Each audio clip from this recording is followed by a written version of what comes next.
2026 FIFA বিশ্বকাপ ইতিহাসের সবচেয়ে বড় এবং সবচেয়ে রোমাঞ্চকর বিশ্বকাপ হতে যাচ্ছে।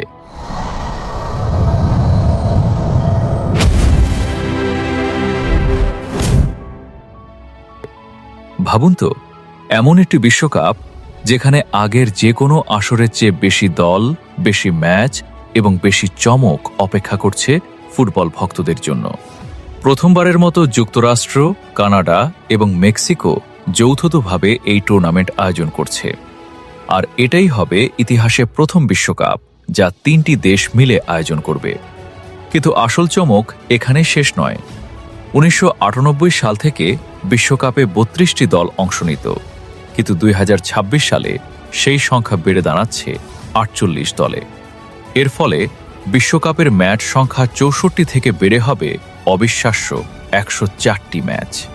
অর্থাৎ আরও বেশি নাটক, আরও বেশি গোল, আরও বেশি আপসেট এবং আরও বেশি স্মরণীয় মুহূর্ত। এই বিশ্বকাপ অনুষ্ঠিত হবে 16টি ভিন্ন শহর এবং 16টি অত্যাধুনিক স্টেডিয়ামে। উত্তর আমেরিকার লাখো দর্শক সরাসরি স্টেডিয়ামে খেলা দেখবে, আর বিশ্বের বিলিয়ন মানুষ টিভি ও অনলাইনে এই মহাযজ্ঞ উপভোগ করবে।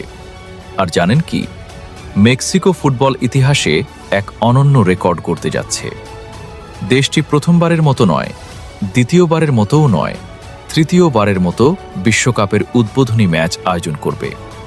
এর আগে 1970 এবং 1986 সালের বিশ্বকাপও মেক্সিকো আয়োজন করেছিল। 2026 সালের 11 জুন বিশ্বকাপের উদ্বোধনী ম্যাচ অনুষ্ঠিত হবে মেক্সিকো সিটিতে।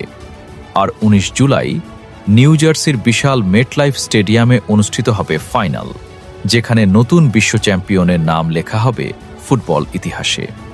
এবার আরেকটি বড় প্রশ্ন, আর্জেন্টিনা কি তাদের শিরোপা ধরে রাখতে পারবে, নাকি 5 বারের চ্যাম্পিয়ন ব্রাজিল আবারও বিশ্বকাপ জিতে ইতিহাস করবে, অথবা ফ্রান্স, স্পেন, ইংল্যান্ড, পর্তুগাল কিংবা কোনো নতুন শক্তি কি সবাইকে চমকে দিবে?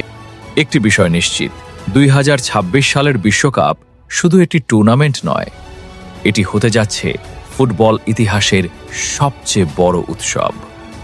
তাহলে আপনার মতে 2026 ফিফা বিশ্বকাপের ট্রফি শেষ পর্যন্ত কোন দেশের হাতে উঠবে?